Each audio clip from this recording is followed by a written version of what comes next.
So kung ito-total mo yung gain natin dun sa ginawa nating dalawang trade, scalping at saka day trading, kumita tayo dyan ng mga around 3,500 pesos. So not bad na rin guys, kasi demo ko lang naman yon para masundan nyo yung tutorial natin.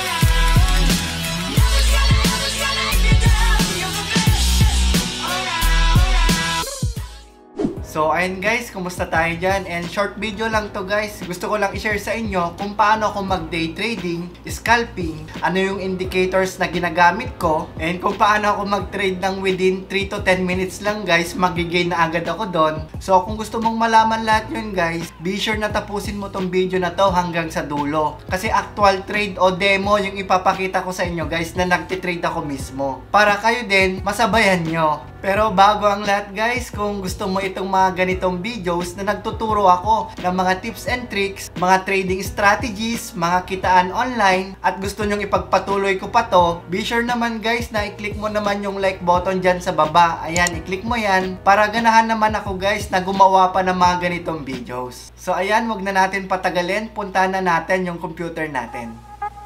Hi guys, bago ka lang ba dito sa channel na to?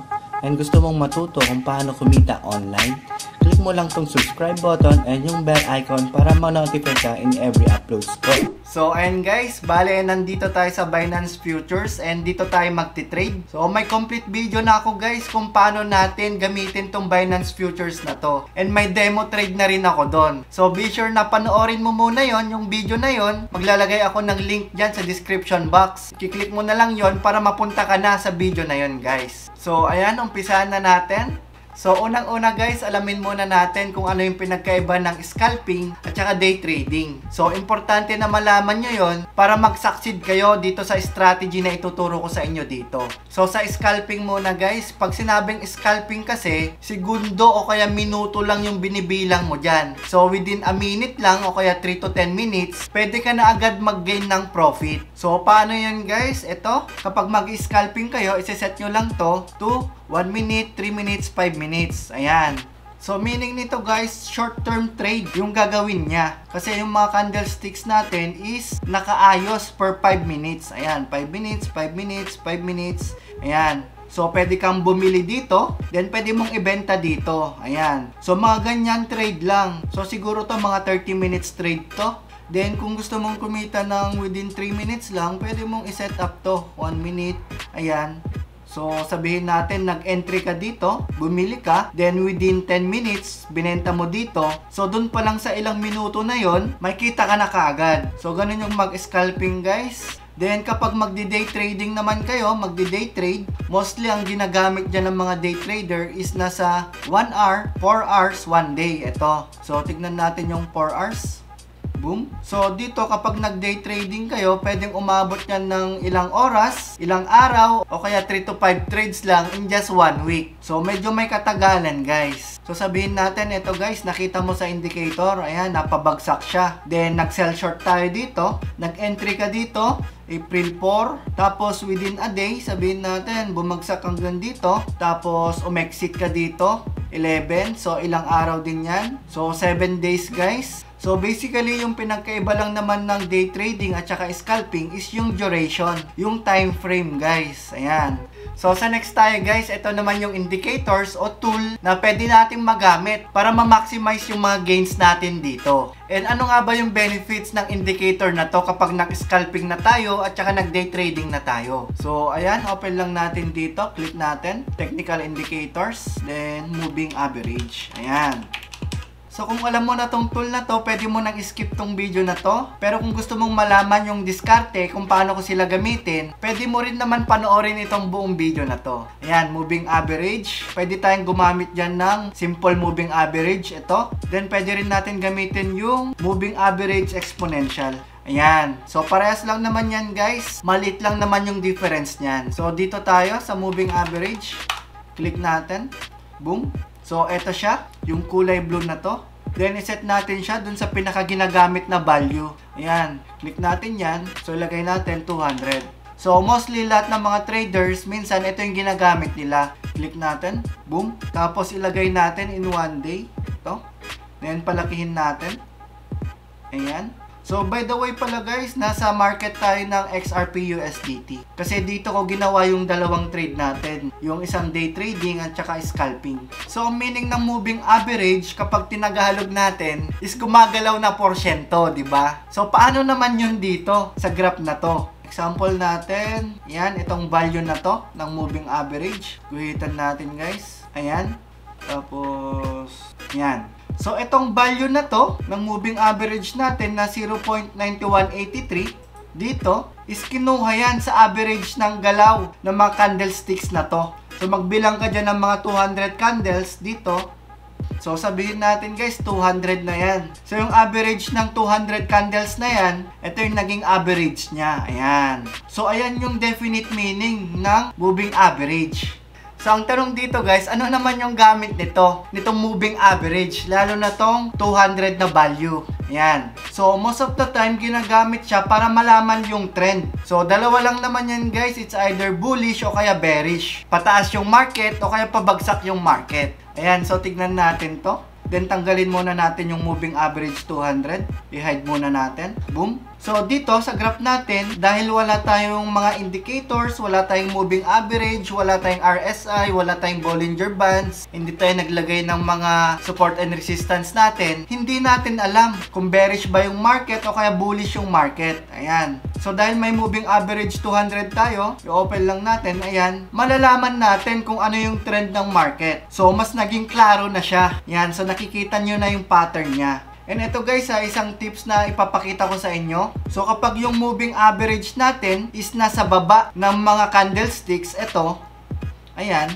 meaning yan guys is bullish yung market, paakyat. So dito makikita nyo, ito rin, ayan, so pataas yung market dyan. Then kapag tinignan nyo dito, ayan, so kapag yung mga candlesticks naman natin is nasa baba, ayan, ng moving average 200 natin, ito, meaning nyan guys is bearish yung market, pabagsak. So, ayan, mostly yung gamit nyan guys.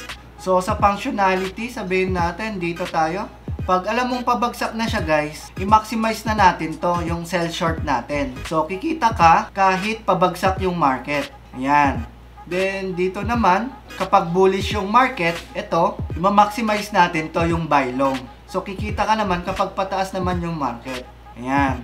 So, dito sa Binance, alam naman natin na pabagsak lahat ngayon ng mga cryptos. Kaya nasa bearish market tayo. So, dahil alam ko na pabagsak yung market ngayon, lahat ng ginawa kong trade, tsaka yung trade na ipapakita ko sa inyo, is naka-sell short ako lahat doon. Ito. So, ang isang tanong pa dito guys, paano natin gagamitin tong moving average na to kapag mag-scalping tayo, kapag magdi-day trading tayo? So, magsiset na tayo dyan ng mga different values dyan guys ng mga moving average. So, umpisahan natin sa scalping guys. Kikita tayo in just a short span of time lang. I-set up natin guys. So, palangin natin. Boom. Then, tanggalin ko tong moving average natin na 200. Ayan. So, dito tayo nung nag-scalping ako. Ayan, open natin to. Ayan. So, dito sa moving average na to, meron tayong dalawang linya. And ito mismo yung ginamit ko sa trade na to. So, open natin yung settings para makita nyo guys. Boom. Meron tayo dyan yung lower moving average. Ito. So, yung value niya is 14. Then, yung kulay naman niya sa graph natin is kulay red. Ito. Then, yung isa naman is higher moving average. Yung nilagay ko naman na value dyan is 21. Then, yung kulay niya is kulay blue. Ayan. So, eto siya guys. So, paano natin iset yan? 1421. Cancel muna natin to. X natin. So, puntahan nyo lang to. Indicators. Search nyo moving average. Pwede kayong gumamit nito, dalawang to. Boom, isa pa. Ayan. So, eto na siya. Yung dalawang to, pwede nyo nang iset dito. Click nyo lang yung settings. Ilagay nyo, 14. Tapos yung kulay, ayan, sabihin natin red. Tapos yung kapal ng linya is around dito lang. Okay na yan. Okay. So, eto na siya. Then, yung isa naman, set up natin. Eto siya. So, yung default niya is 9 na value. So, set natin. Ito. Then, input, sabihin natin, 21, ayan, styles, kulay blue, okay na yan. Tapos, yung line width, eto, para mas makapal onte. And okay, so, eto na siya. Pwede yung ganyan, guys, pero yung ginagamit ko is yung double na, para minsanan na lang yung pag-set. So, AX natin, close natin yan. Punta kayo ulit sa, eto, technical indicators, moving average. Ayan, then moving average double para dalawa na agad guys. Then set up natin dito, boom, inputs 14 tsaka 21. So ito na pala yung pinaka-default niya guys. Pero nakadepende sa inyo guys. Pwede kayong mag-research pa kung ano yung pinaka-best value. Minsan yung mga ibang traders gumagamit sila ng value ng 20. Ayan, then 50, ayan, okay rin. Or sabihin natin 100, boom. Kasi nakadepende naman yan guys kung paano sila mag-trade, paano yung styles nila. So, prepared ko yung stock niya, yung default niya. Kasi yun naman na yung ginagamit ko dati pa. Palitan natin. Yung lower moving average natin, red, ito, blue, ito. Okay na. So kapag nag-scalping ako guys at saka nagde-day trading ako, dalawang moving average talaga yung kailangan guys. Ayan. So bakit? Kasi may mga signs tayong tinitignan dyan guys. Tulad nito, yung cross na yan. Ayan. Yung mga cross na yan guys. Importante yan na malaman nyo. Then tingin pa tayo ng iba. Ayan. So, yung mga cross na yan, guys, kung kailan sila nagpalit ng position. Ayan. So, dito sa cross na to, yung red, yung lower moving average natin, nag-switch sila ng position. So, nasa baba na siya. Then, yung higher average natin na kulay blue, nasa taas na siya dito. So, ang tawag sa cross na yan is death cross. Meaning yan, guys, is babagsak yung market. Then, another cross, ito.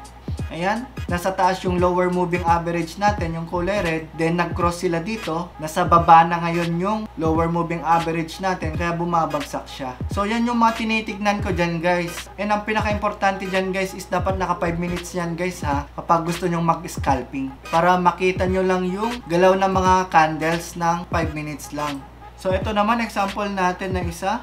Ayan, so pataas naman, may cross dito. Ayan, nagpalit sila ng pwesto. At ngayon naman, nasa taas yung lower moving average natin. So, ang tawag dyan guys is golden cross. So, kapag sinabing golden cross guys, meaning tataas yung market, kaya siya tumaas. So, kapag nakita nyo ng may cross dito, ayan, pwede kayong mag-entry dito, then mag-take profit dito.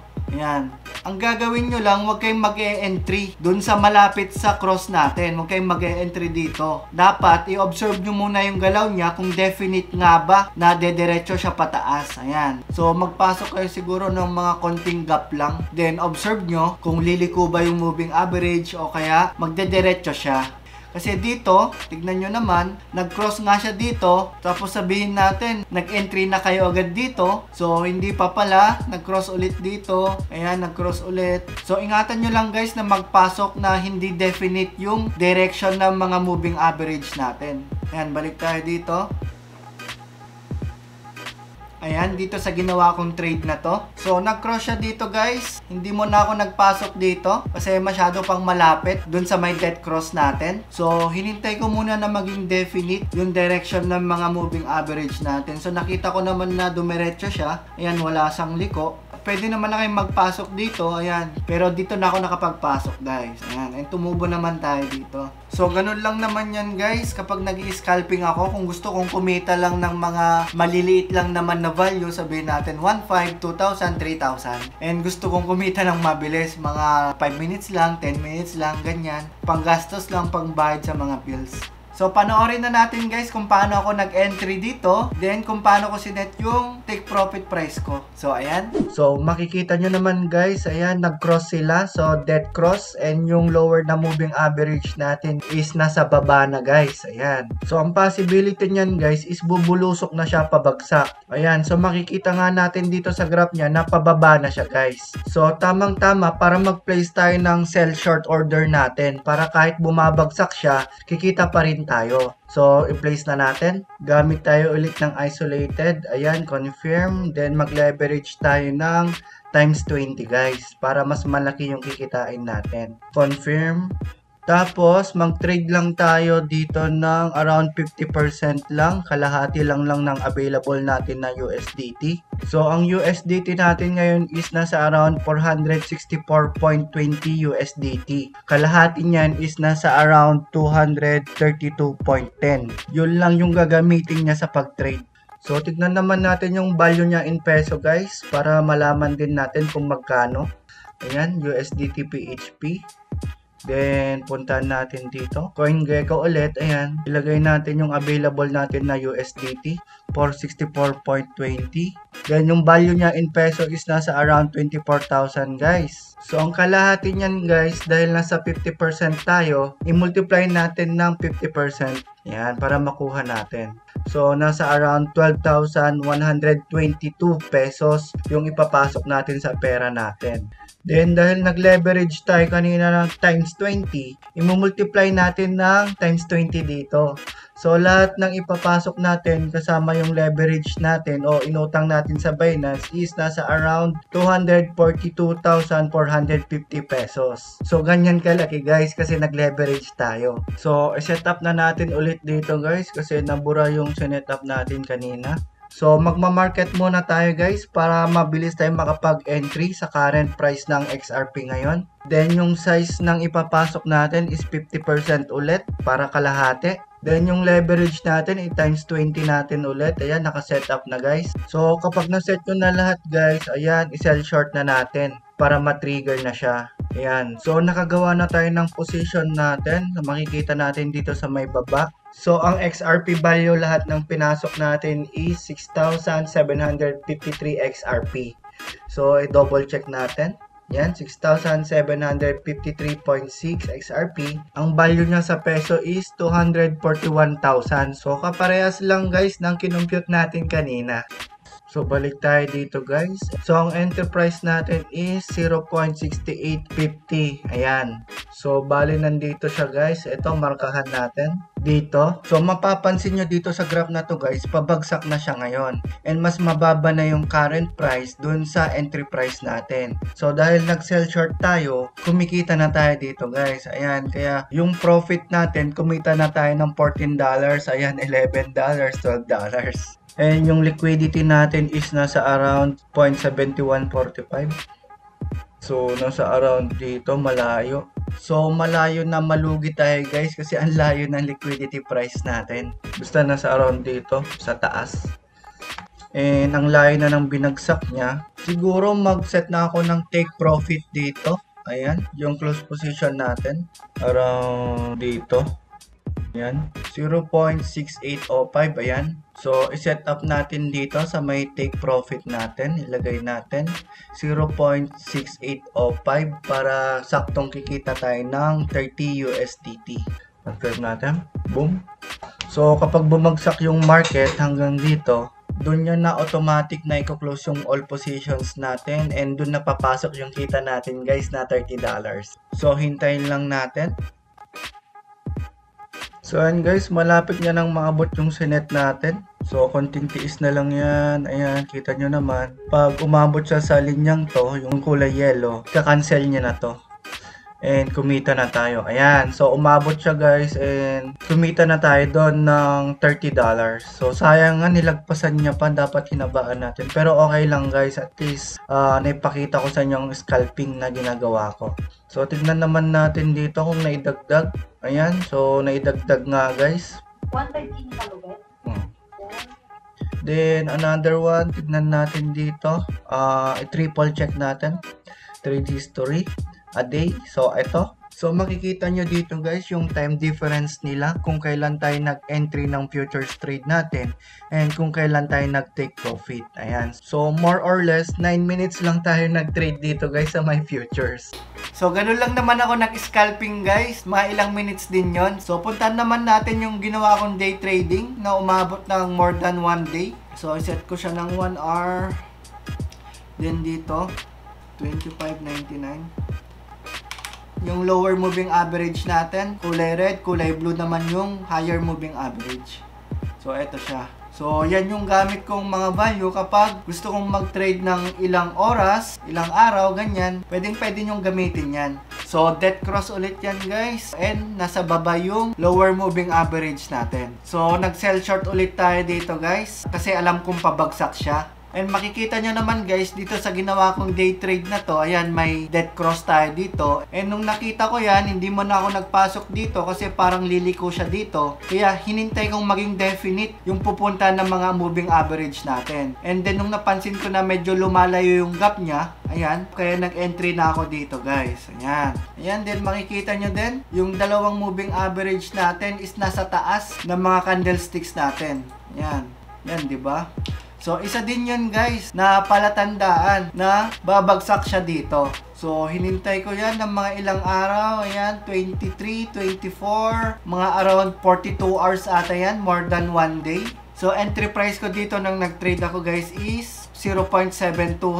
Ayan. Then, yung take profit price ko dyan guys is 0.7080. So, kumita ako dito ng mga around 1,500 pesos, I think. So, panoorin na natin yung recorded video na kung saan nag-trade ako dito. Ayan, i-set up na natin. So, gagamit tayo dito ng isolated. Ayan, confirm. Then, times 10. Then, i-set up natin sa 0.7200. Ayan, magli-limit tayo dyan, guys.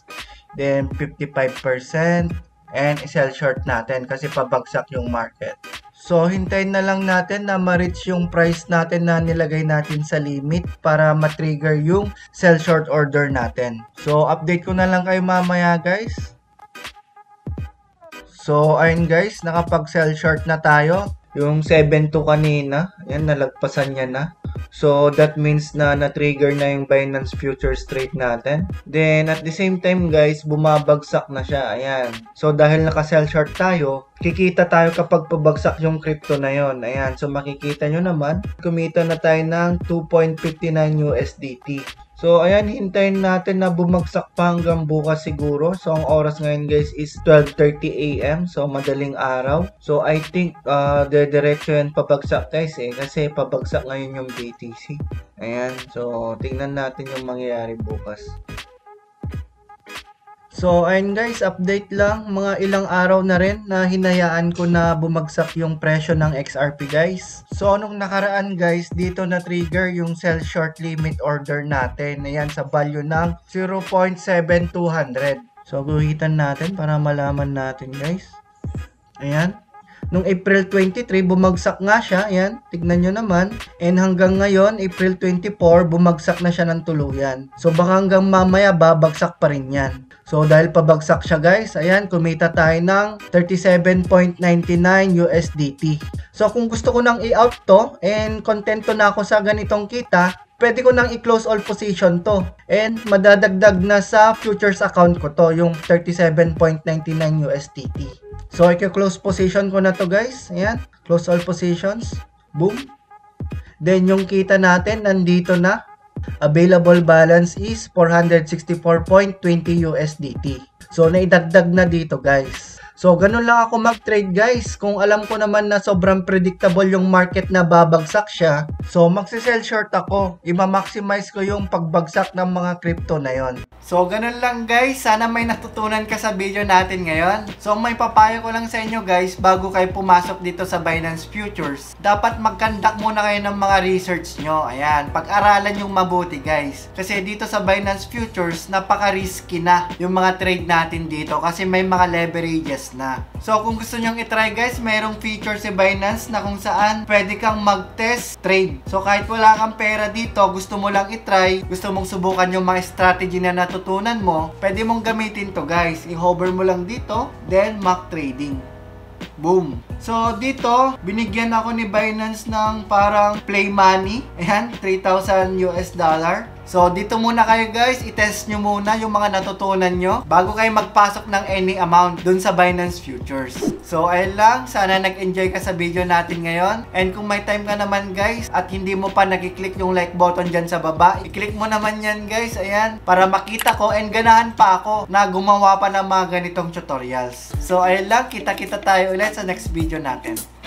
Come on. Oh, pops, but I have to be me, and everyone can see your anger is misplaced, and I'm gonna tell you.